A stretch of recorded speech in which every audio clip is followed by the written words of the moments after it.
Hello friends, how are you? I hope that you will all be healthy and well and preparing about your board examination very sincerely. આશા રાખું તમે બધા મજામાં હશો અને સરસ રીતે બોર્ડની એક્ઝામ માટે તૈયારી કરી રહ્યા છો. Today we are going to discuss something about application writing. You will have to attempt for job application. તમારે જોબ એપ્લિકેશન માટે પ્રયત્ન કરવાનો છે. એન્યુઅલ એક્ઝામમાં આપણને 6 માર્ક્સ માટે આ ક્વેશ્ચન અટેમ્પ્ટ કરવાનો છે અને તમે બધા એ તૈયાર કરશો, બરાબર? હવે આ જોબ એપ્લિકેશન છે એના માટે કેટલું સ્ટ્રક્ચર તમે તૈયાર કરી શકો છો. હું અહીંયા એક સ્ટ્રક્ચર તમને બતાવીશ જે બહુ સરળ છે, તમે સહેલાઈથી સમજી શકો છો. પરંતુ એવું નથી કે હું બોલું એ જ તમે કરો. તમને એના સિવાય બીજું કોઈ સ્ટ્રક્ચર વધારે સારું લાગતું હોય તો એ પ્રમાણે તમે તૈયારી કરી શકો છો, બરાબર? પણ એક સિમ્પલ વેમાં હું તમને બતાવવાનો પ્રયત્ન કરીશ. હું અહીંયા બોર્ડ પર લખીશ અને પછી એના વિડીયોઝ પણ હું તમને મોકલતો જઈશ. તો તમે બરાબર સમજી અને તમારી નોટમાં નોંધ કરી લેશો. અત્યારે પણ બોર્ડમાં જે લખેલું છે બધું તમારી નોટબુકમાં નોટ ડાઉન કરવાનું છે. આના પછી પણ જે વિડીયો હું તમને મોકલું એ એપ્લિકેશન પણ તમારે તમારી નોટબુક્સમાં કમ્પોઝિશનની નોટબુકમાં લખવાનું છે, બરાબર? હવે જોબ એપ્લિકેશનની વાત કરીએ તો કોઈ પણ વિદ્યાર્થી અભ્યાસ પૂર્ણ કરશે જે તે ફેકલ્ટીમાં, પછી પોતે જોબ માટે પ્રયત્ન કરશે કોઈ પણ કંપનીમાં કે અન્ય જગ્યાએ. તો એ માટે તેને એપ્લિકેશન તૈયાર કરવી પડશે, એપ્લિકેશન લખવી પડશે. તો એપ્લિકેશન ઓનલાઈન પણ હોય અને તમે પેપર ઉપર પણ લખી શકતા હોય છે, બરાબર? પણ વોટ એવર ઇટ મે બી, જે પ્રકારે હોય તે પણ તમારે જોબ એપ્લિકેશન માટે તૈયારી રાખવી પડશે. તો અત્યારે આપણે એક્ઝામના સંદર્ભમાં પણ તૈયારી કરીશું અને એ બાબતો હંમેશા યાદ રાખીશું એટલે તમને એક્ઝામ પછી તમે તમારા ફિલ્ડમાં આગળ વધો ત્યારે તમારે એનો ઉપયોગ આવશે, બરાબર? એટલે આપણે બહુ સરસ રીતે તૈયારી કરીશું. જોબ એપ્લિકેશન તૈયાર કરીએ એ માટે તમારે કેટલી ક્વોલિફિકેશન, કઈ પોસ્ટ માટે કઈ ક્વોલિફિકેશનની જરૂર છે એની પર આપણે વાત કરીશું, બરાબર? જેમ કે ટીચર બનવું હોય તો ટીચર માટે પહેલા તો 3 ફેકલ્ટી હોય, આર્ટ્સ, કોમર્સ અને સાયન્સ. તો અને એમાં પણ જુદા જુદા વિષયો માટેના એમના અભ્યાસક્રમ હોય છે, બરાબર? સામાન્ય રીતે જુઓ તો આર્ટ્સ ફેકલ્ટીની અંદર ટીચર માટે ક્વોલિફિકેશનમાં આવશે HSC 12મું ધોરણ, પછી BA બેચલર ઓફ આર્ટ્સ 3 વર્ષ, અને એના પછી માસ્ટર ડિગ્રી હોય MA 2 વર્ષ, અને એના પછી આવશે BEd 2 વર્ષ, બરાબર? એ જ રીતે કોમર્સ ફેકલ્ટીની અંદર HSC BCom bachelor of commerce, એના પછી MCom માસ્ટર ઓફ કોમર્સ, અને પછી BEd બેચલર ઓફ એજ્યુકેશન, બરાબર? એ જ રીતે સાયન્સ ફેકલ્ટીમાં પણ વિજ્ઞાન શિક્ષક માટે એપ્લાય કરતા હોય તો તમારે HSC BSc MSc master of science અને BEd 2 વર્ષ, બરાબર?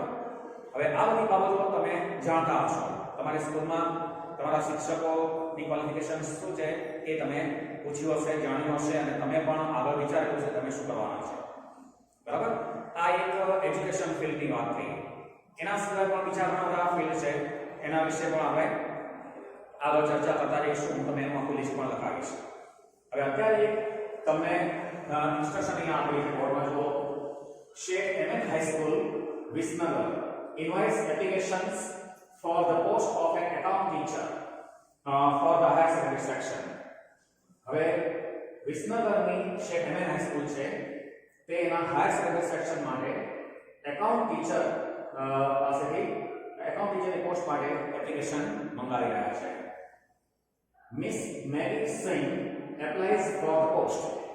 હવે આમાં નામ છે કેન્ડિડેટનું મિસ મેરી સિંહ. હવે આમાં એનું એડ્રેસ નથી લખેલું, તો તમે એડ્રેસ લખ્યું હોય તો બરાબર છે, પણ ન લખ્યું હોય તો તમે એમાં જે આપ્યું હશે એનો ઉપયોગ કરશો.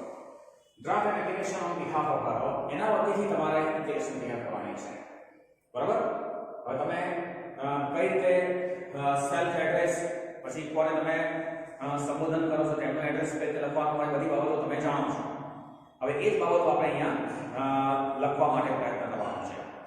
હવે એક વાત ધ્યાનમાં રાખશો કે પહેલા તમે સેલ્ફ એડ્રેસ જમણી બાજુ લખતા હતા અને ચાલતું, બરાબર? હજી પણ ઘણી બધી જગ્યાએ એવું લખાતું હોય છે, પણ આપણે એક સિસ્ટમ અત્યારે જે હાલ ચાલી રહી છે એને ધ્યાનમાં રાખીશું કે સેલ્ફ એડ્રેસ અને રેસિપિયન્ટ એડ્રેસ, જેને આપણે મોકલવાનું છે એમનું એડ્રેસ બધું જ લેફ્ટમાં જ લખાશે, અને સૌથી છેલ્લે તમે યોર્સ ફેથફુલી લખતા હોય એ પણ બધું જ લેફ્ટમાં લખાશે, રાઈટ સાઈડમાં કંઈ લખવાનું આવતું નથી, બરાબર? તો આ એક વાત આપણે મનમાં ક્લિયર કરી દઈશું, બરાબર? હવે આમાં હું પહેલા સેલ્ફ એડ્રેસ લખીશ. જે કેન્ડિડેટ પોતે એપ્લિકેશન કરે છે એનું એક એડ્રેસ લખાશે. હવે તમારા પેજમાં એક માર્જિનની આ રીતે લાઈન દોરેલી હોય છે, બરાબર? તો એનો ઉપયોગ તમારે ખાસ ધ્યાનમાં લેવાનો છે. જો બ્લેન્ક પેપર હોય તો પણ તમારે માર્જિન માટેની એની સ્પેસ મૂકવાની હોય છે, બરાબર? હવે એક વાત ધ્યાનમાં રાખવાની કે બધું જે લખતા હોય એકદમ પદ્ધતિસર લખવું જોઈએ, કંઈ પણ આડો લખવાનું નથી, ગમે તે પ્રકારે કોઈ સ્પેસ છોડવાની નથી, બરાબર? હવે સેલ્ફ એડ્રેસ આવશે મિસ મેગી સિંહ, બરાબર? તો આપણે સેલ્ફ એડ્રેસમાં જુઓ,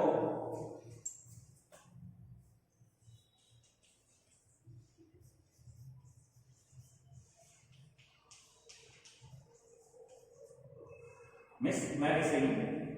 હવે એડ્રેસ આમાં આપેલ નથી, પણ અહીંયા આપણે કંઈ પણ આપણે લખી શકીએ.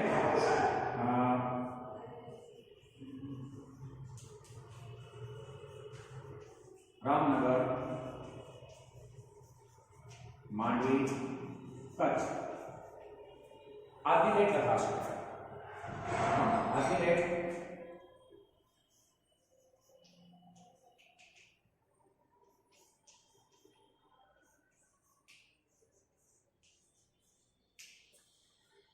ઓકે, આ તો તમે સેલ્ફ એડ્રેસ લખ્યું.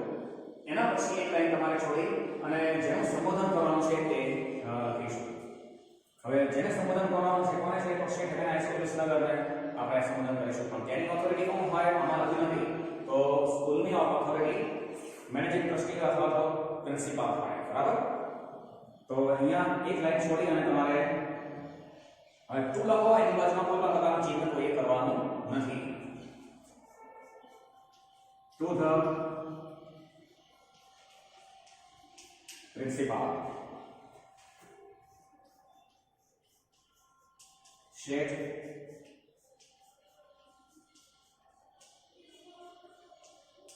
MN High School,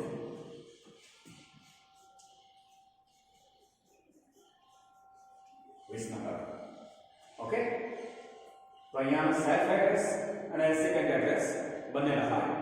ઓકે, હવે આમાં એક વાત ધ્યાનમાં રાખવાની છે કે બધું જ માર્જિનની જે લાઈન છે એની બરાબર પછી તરત શરૂ કરીશું, અને પ્રથમ અક્ષર છે એની નીચે જ બરાબર બીજા અક્ષર આવવા જોઈએ, ક્યાંય પણ આડું ન થવું જોઈએ.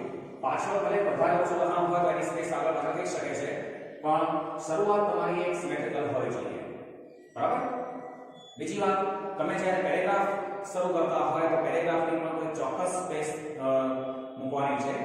એવું નહીં કે દરેક લાઈનમાં તમે પેરેગ્રાફ શરૂ કરતા હોય તો એની લાઈન કોઈકમાં તમે 4-5 લાઈનની જગ્યા છો, કોઈમાં તમે 2-3 લાઈનની જગ્યા છો, તો થોડું અવ્યવસ્થિત લાગશે. પણ આ વાત આપણે ધ્યાનમાં રાખીશું કે જ્યારે પણ તમે એની સ્પેસ છોડતા હોય પેરેગ્રાફ માટેની, તો એક સમાન તમારા પેજમાં આવવી જોઈએ. હવે તમારે અહીંયા સબ્જેક્ટ લખવાનો છે. સબ્જેક્ટ તો આનાથી એક લાઈન મૂકી અને સબ્જેક્ટ લખવો પડશે. હવે જો સબ્જેક્ટ માટે પણ અહીંયા પેરેગ્રાફ મૂકવા માટે તમે જે જગ્યા છોડવાનો હોય એ જ પ્રમાણે તમે લખશો, બરાબર? આ સ્પેસ છે એ તમારા પેજમાં જેટલું પેરેગ્રાફ માટેની સ્પેસ છોડતા હોય એટલી રાખવાની. હવે સબ્જેક્ટ માટે હવે આમાં સબ્જેક્ટ કઈ પોસ્ટ માટે છે? એ એકાઉન્ટ ટીચર માટે છે, બરાબર?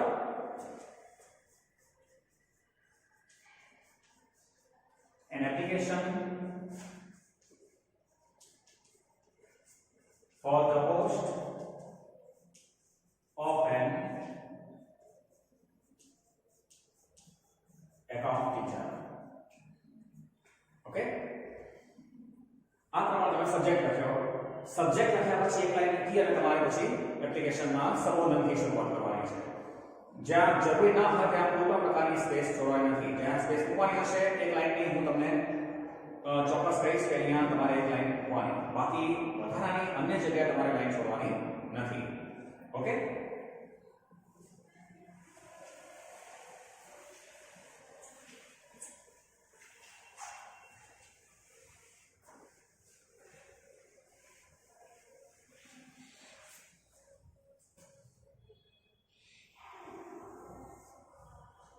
હવે સબ્જેક્ટ બતાવ્યો એના પછી એક લાઈન મૂકી અને તમે સંબોધન કરશો.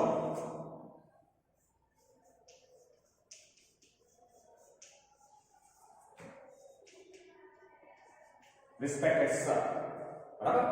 હવે પેરેગ્રાફ લખીશું, એમાં તમારે એક પણ લાઈન વચ્ચે છોડવાની આવતી નથી. હા, એટલે એ વાતનું જરા ધ્યાન રાખજો.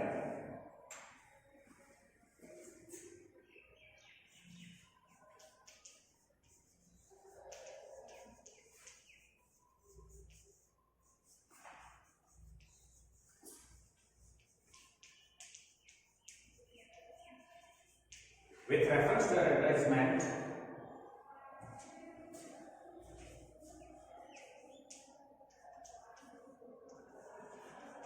published in the Times of India,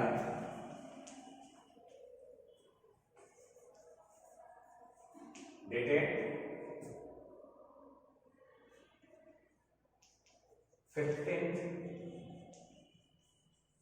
December, I would like to apply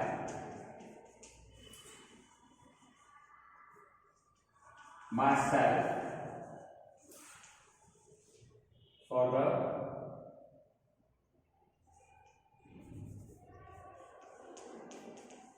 post of an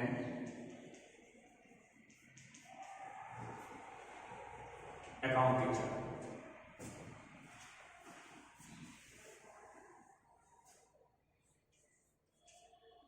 My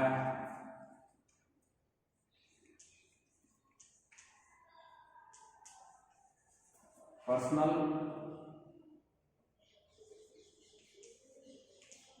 details,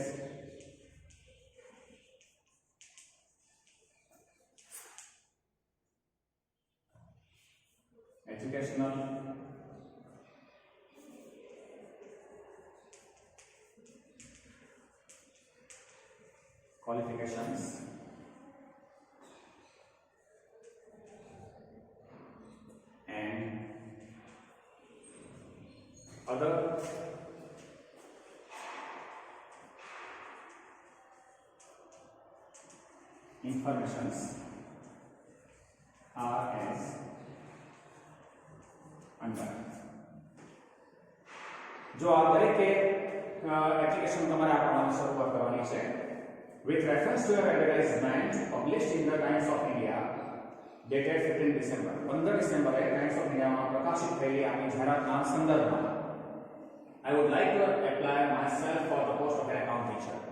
હું એકાઉન્ટ ટીચરની પોસ્ટ માટે એપ્લાય કરવા ઈચ્છું છું. My personal details, educational qualifications and other informations are as under. મારી વ્યક્તિગત માહિતી, શૈક્ષણિક લાયકાતો અને અન્ય માહિતી આની સાથે જોડાયેલી છે. બરાબર, આટલી બાબતોમાં તમારે પહેલા શરૂઆત કરવાની. હવે તમે પર્સનલ ઇન્ફોર્મેશન લખશો. બરાબર, તો અહીંયા એ નંબર આપશો, અહીંયા એક લાઈન તમે લખી શકો છો. બરાબર, અહીંયા નંબર એ આપી શકો છો.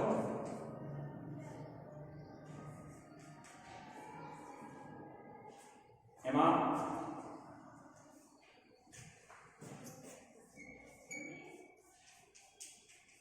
પર્સનલ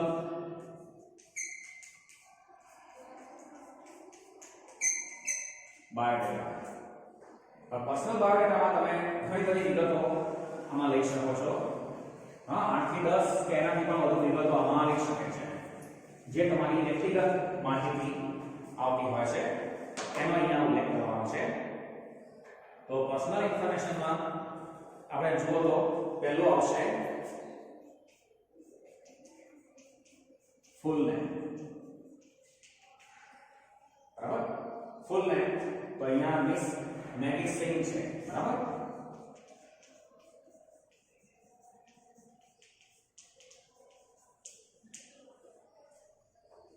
ત્યારબાદ એના પછી આપણે આવશે એડ્રેસ ફોર કોરસ્પોન્ડન્સ.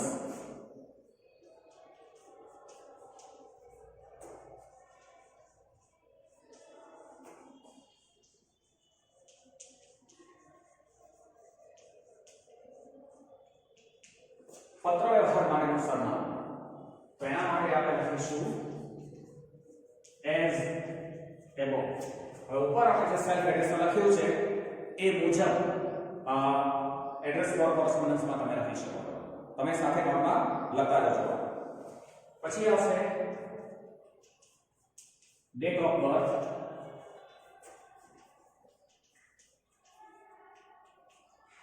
હવે ડેટ ઓફ બર્થ તમારે શોધવી પડશે, પણ તમારી જન્મ તારીખ અને તમારો મહિનો હોય તમે લખી રાખો, પણ એનું વર્ષ જ્યારે પણ તમે એપ્લિકેશન લખતા હશો ત્યારે ક્વોલિફિકેશન પ્રમાણે વર્ષની ગણતરી, પછી એમાં એક્સપિરિયન્સ પર તમે એડ કરશો. આ બધી ગણતરી આપણે એપ્લિકેશન પૂરી થશે પછી હું તમને લખાવું છું, બરાબર.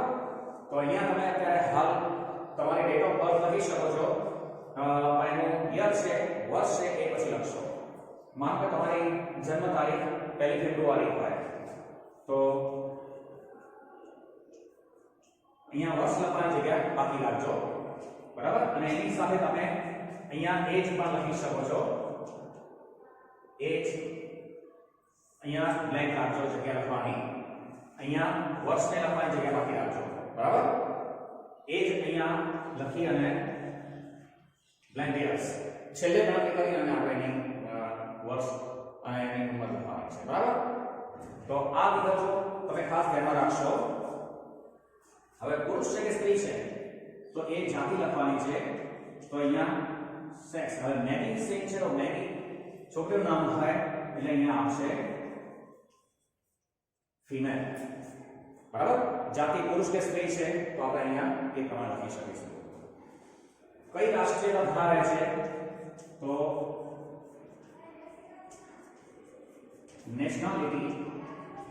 નેશનાલિટી આવશે ઇન્ડિયન, બરાબર. રાષ્ટ્રીયતા તો ભારતીય. તમારે એક પછી એક બધી વિગતો એની આવે એ પ્રમાણે પ્રયત્ન કરવાનો છે. માતૃભાષા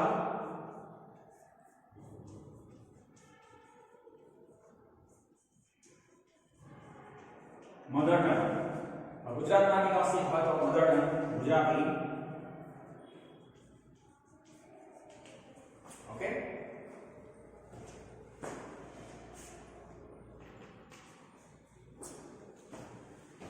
અન્ય ભાષાઓ જાણતા હોય એનો પણ આપણે ઉપયોગ કરીશું.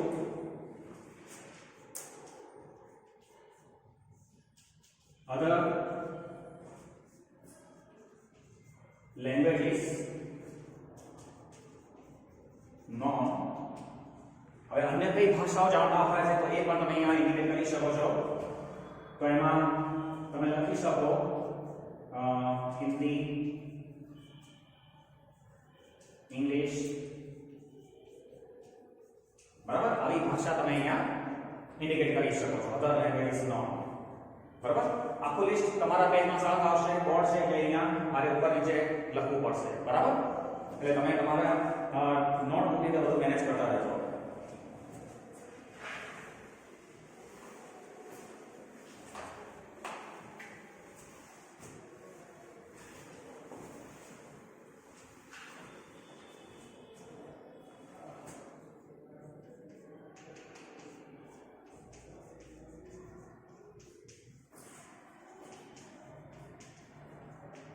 મેરિટલ સ્ટેટસ તો મેરિટ અથવા અનમેરિટ પણ લખી શકાય, બરાબર. 7-8 નંબર મેરિટલ સ્ટેટસ અનમેરિડ, બરાબર. ફિઝિકલ કન્ડિશન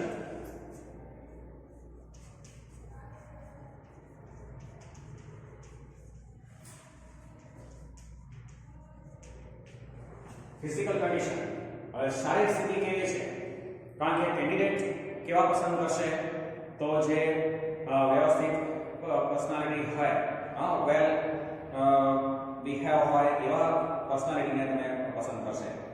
તેમાં હાઇટ, વેઇટ અને હેલ્થ ત્રણ બાબતો બતાવવાની હોય છે. તો અહીંયા હાઇટ 7 inches, weight પણ ના વધારે હોવું જોઈએ ના ઓછું હોવું જોઈએ, મધ્યમ પ્રકારનો 55 kg. health excellent. ઓકે, આટલી વિગતો તમારે આમાં લખવાની આવશે. તમે હોબી પણ લખી શકો આમાં.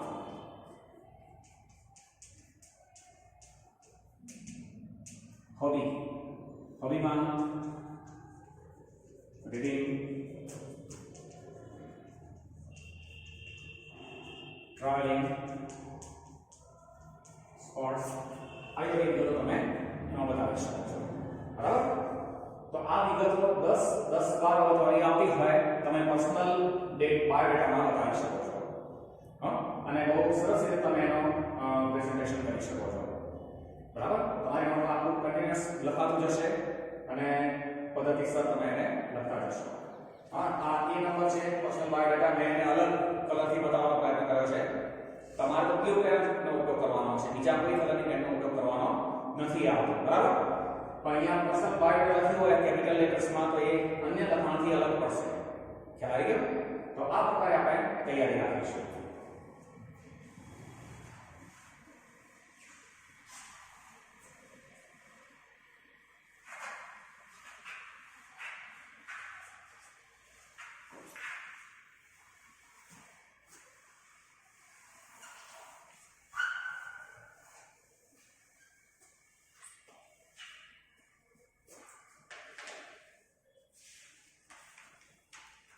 હવે તમે એજ્યુકેશન ક્વોલિફિકેશન આમાં લખવાના છો.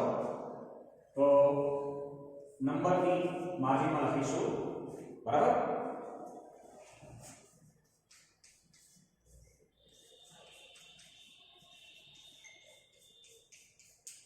એજ્યુકેશનલ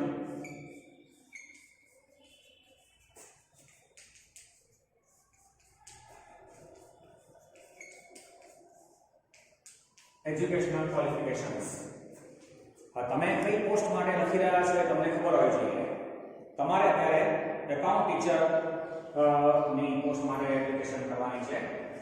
હવે આને એજ્યુકેશનલ ક્વોલિફિકેશન્સ તમે અહીંયા રિટર્નમાં પેરેગ્રાફ મુજબ પણ લખી શકો છો. ટેબલ બનાવીને પણ ઇન્ફોર્મેશન લખી શકો છો. મારું માનવું છે કે ટેબલ બનાવીને લખશો તો તમને વધારે સરળ પડશે, કોઈ બીજી ગ્રામેટિકલ મિસ્ટેક નહીં થાય અને ટેબલ પણ બહુ તમે ઈઝી વેમાં બનાવી શકો છો. બરાબર? તો એક ટેબલ હું અહીંયા બનાવી દઉં જે તમને ચોક્કસ બનાવવામાં સરળ લાગશે.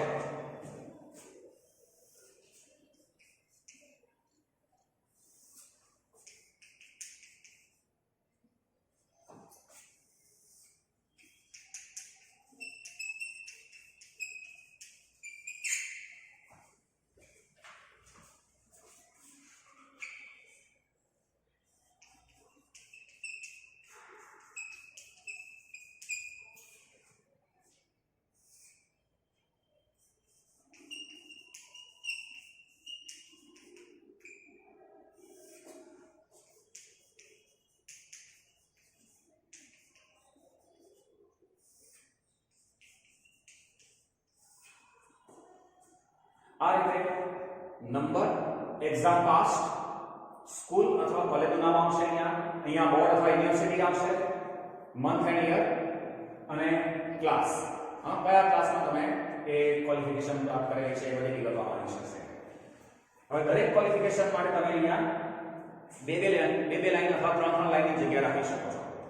તમે જ્યારે પ્રેક્ટિકલી લખશો ત્યારે તમારે નોટબુકના જે સ્પેસ હશે, પેજની જે જગ્યા હશે એ મુજબ તમને ખબર પડશે કે તમારે અહીંયા 2 લાઈન રાખવી છે કે 3 લાઈન રાખવી છે. હું અહીંયા 2 લાઈન જેવી જગ્યા રાખું છું ત્યારે હાલ.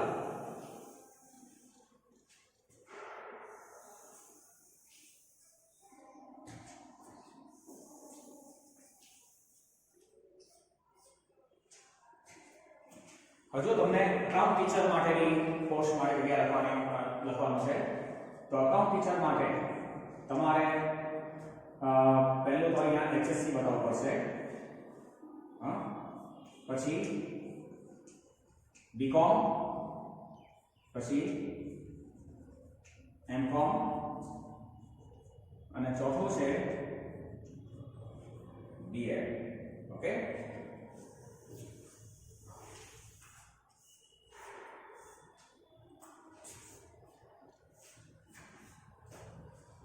આ ચાર બાબતો તમારે બતાવવી પડશે.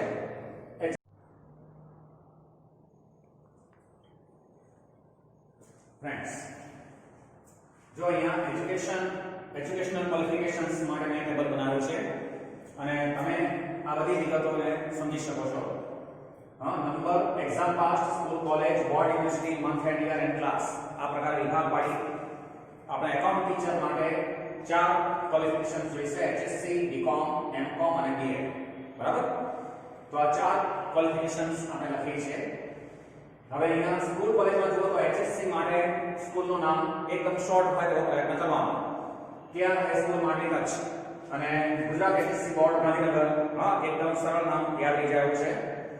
હવે કયા વર્ષમાં પાસ કર્યું છે તો એ વર્ષની સ્પેસ ખાલી રાખીશું. આપણે અહીંયા મંથ ઓફ પાસિંગ લખવાનું છે.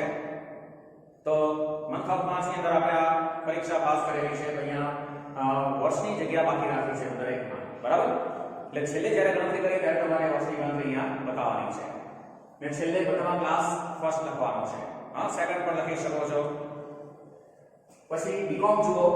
હવે કોલેજ એજ્યુકેશનની વાત કરીએ તો એ અલગ અલગ પ્લેસ સાથે અલગ અલગ યુનિવર્સિટી જોડાયેલી હોય છે. બરાબર? તો આપણે એક સિમેટ્રિકલ રહે એટલા માટે શોર્ટમાં જલ્દી લખી શકીએ. એટલે અહીંયા ગુજરાત કોલેજ અને ગુજરાત યુનિવર્સિટી અમદાવાદની પસંદ કરી છે કોલેજની કોઈ પણ ક્વોલિફિકેશન માટે. બરાબર? તો બીકોમ માટે પણ ગુજરાત કોલેજ અમદાવાદ અને એમકોમ માટે પણ ગુજરાત કોલેજ અમદાવાદ. આ બંનેને ગુજરાત યુનિવર્સિટી અમદાવાદ લાગુ પડે છે. અહીંયા માર્ચ, મંથ ઓફ માર્ચ અહીં બતાવેલો છે, પણ અહીંયા માસિકની સ્પેસ છોડી દીધી છે. માસ્ટર ડિગ્રી હોય એ મોટે ભાગે એપ્રિલ મહિનામાં કે એપ્રિલના એન્ડમાં લેવાતી હોય. તો અહીંયા એપ્રિલ લખ્યું છે પણ મંથ યરની જગ્યા બાકી રાખી છે. બરાબર? બીએડ 2 વર્ષનો અભ્યાસક્રમ છે. હવે અહીંયા અમદાવાદની જે પ્રતિષ્ઠિત કોલેજ છે એ ટીચર્સ કોલેજ અમદાવાદ અને એ ગુજરાત યુનિવર્સિટી સાથે સંલગ્ન છે, એટલે ગુજરાત યુનિવર્સિટી અમદાવાદ. અહીં પણ માર્ચ મહિનો ઇન્ડિકેટ કરેલો છે અને વર્ષની જગ્યા બાકી રાખી છે. બરાબર? તો આ એજ્યુકેશનલ ક્વોલિફિકેશન્સ તમે આ પ્રમાણે બતાવી શકો છો. હા, હવે આગળ એક વિગત લઈએ.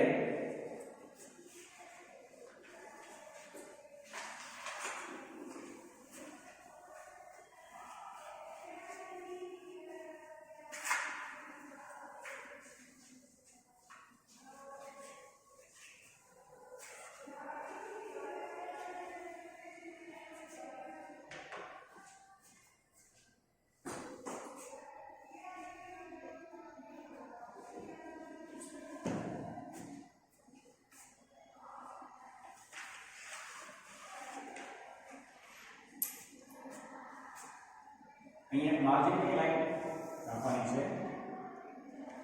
હવે અહીંયા સી વિભાગ લખીશું. બરાબર? એમાં લખીએ અધર information.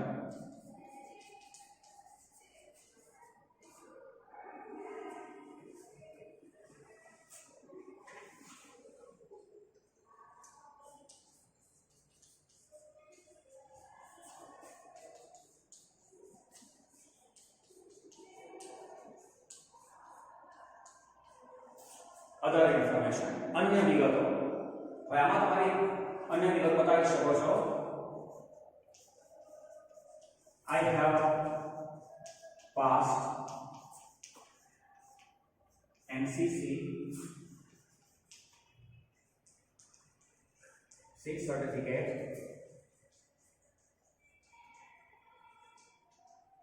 examination. I am interested in sports.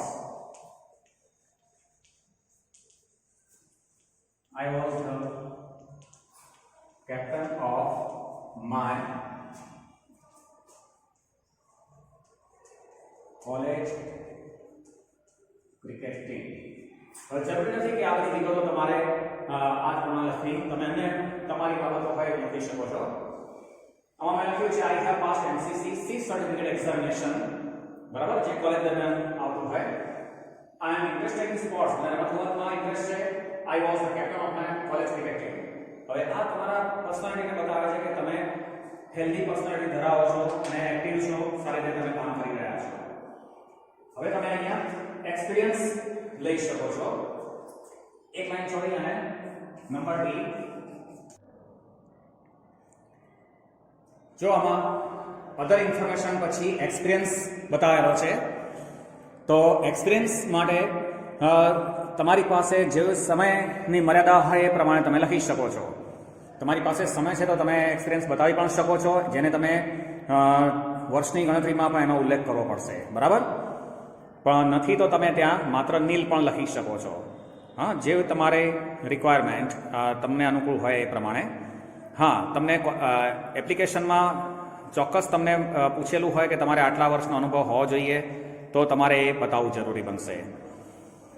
અહીંયા મેં લખેલું છે I have been serving as an account teacher in experimental high school Bhuj for 5 years.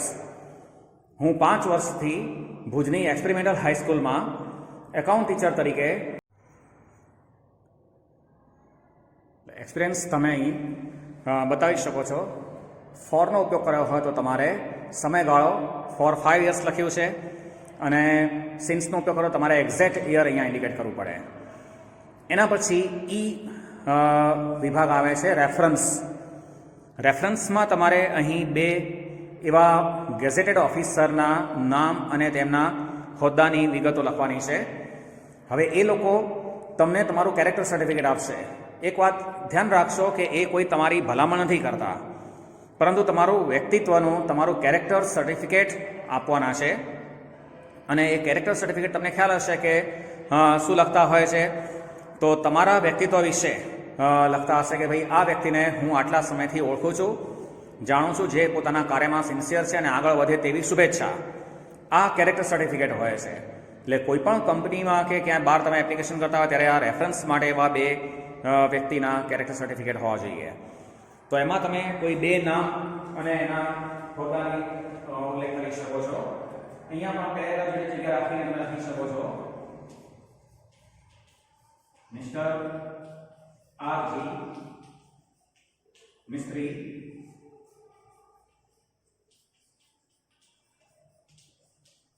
the principal,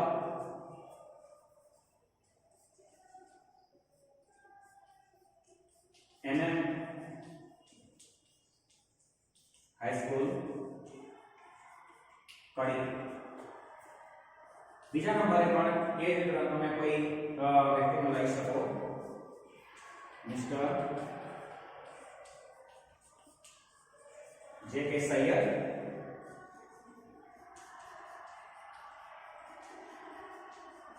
the manager,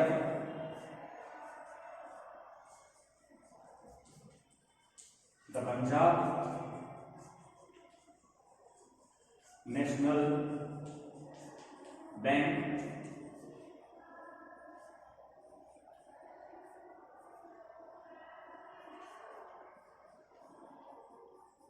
Mehsana. બરાબર. આ રીતે તમારે 2 રેફરન્સ લખવા. હું લખું છું એ જ તમારે લખવું જરૂરી નથી. તમે એનાથી અલગ રીતે પણ કંઈક લખી શકો છો, બરાબર. પણ વ્યક્તિનું નામ, પછી એનો હોદ્દો આવશે, કઈ સંસ્થા સાથે જોડાયેલ છે તે આવશે, બરાબર. તમારે આટલું જ આમાં લખવાનું. હવે છેલ્લે તમારે એના પછી આવશે સમાપનમાં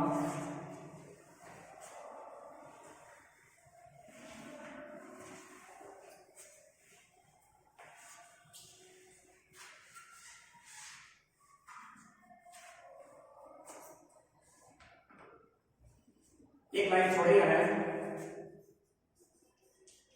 I hope that you will consider my application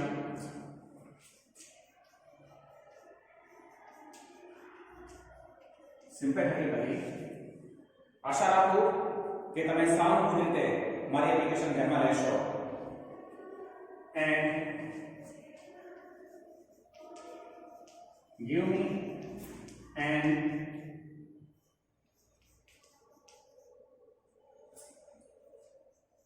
opportunity to work under your kind control. બરાબર, તમારા સ્નેહમાં નિયંત્રણ કામ કરવાની મને તક આપશો. આવું તમે દરેક એપ્લિકેશનમાં લખી શકો છો. I assure you that I will try my best to satisfy you with my best work. મારા શ્રેષ્ઠ કાર્યથી તમને સંતોષ આપવાનો હું આપને ખાતરી આપું છું. બરાબર, એના પછી એક રહેગા hoping for a favourable reply.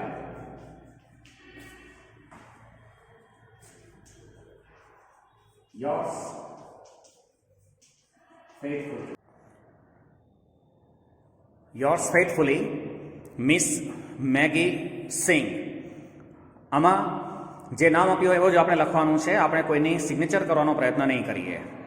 Okay, હવે એક લાઈન છોડી અને એનક્લોઝર, જેને શોર્ટમાં લખાશે ENCL, એટલે કે તમે એપ્લિકેશનની સાથે જે તમારી માર્કશીટ કે સર્ટિફિકેટ્સની ટ્રુ કોપીઝ તમે એટેચ કરો છો એની નોંધ આવશે.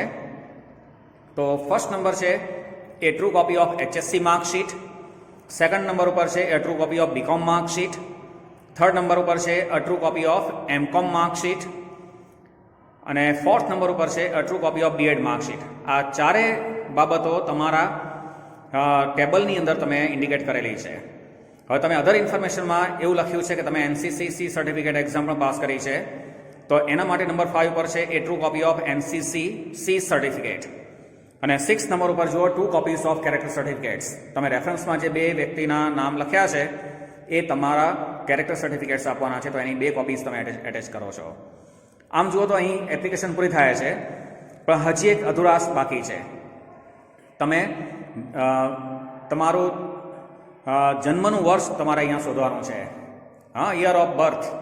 પછી તમે જે એક્ઝામ જે વર્ષમાં પાસ કરી છે એ પણ તમારે અહીંયા શોધવાનું છે. 5 વર્ષનો અનુભવ પણ બતાવવાનો છે. હવે એ બધાના આધારે તમારે જન્મ તારીખ શોધવાની છે. તો એની બહુ સરળ ગણતરી અહીંયા હું તમને બતાવી દઉં છું. પહેલા તમારે જે ક્વોલિફિકેશન તમે ટેબલમાં લખી છે એ લખી નાખશો. HSC, BCom, MCom અને B.Ed. બરાબર, હવે HSC એટલે 12 વર્ષ, BCom એટલે 3 વર્ષ, MCom 2 વર્ષ, B.Ed 2 વર્ષ. બરાબર, હવે આટલી તમને ખબર હોવી જોઈએ. હવે કોઈ પણ જન્મ તારીખ શોધવાની છે તો પહેલા ઉપર 5 વર્ષ તમારે અહીંયા બતાવવા પડશે. હા,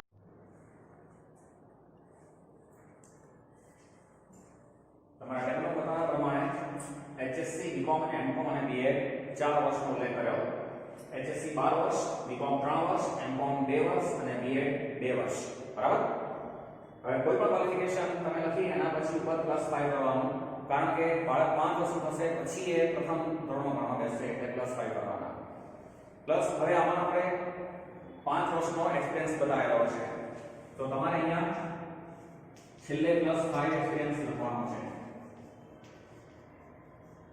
બરાબર, હવે એનું તમારે ટોટલ કરવાનું છે. સમજાય ગયું? 29 years. 29 years તમારી એજ આવશે. તો જે ડેટ ઓફ બર્થ માં તમે લખ્યું ને પર્સનલ બાયોડેટામાં એજ 29 years લખજો. હવે તમારી જન્મ તારીખ શોધવાની છે. જન્મ તારીખ શોધવા માટે તમારે 2020 છે એમાંથી આ 29 યર્સ ડિડક્ટ કરવાના છે, બાદબાકી કરવાની, બરાબર?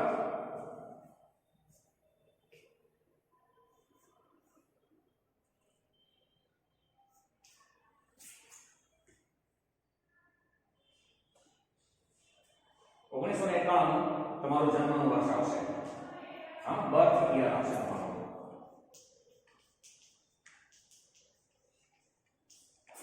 આખા હવે તમારે HSC 12 વર્ષ અને પ્લસ 5 વર્ષ, આનો સરવાળો 17 વર્ષ તમારે બર્થ યરમાં એડ કરવાના, બરાબર? આમાં પ્લસ 17 કરશો એટલે તમને HSC પાસિંગ યર મળી જશે, હા.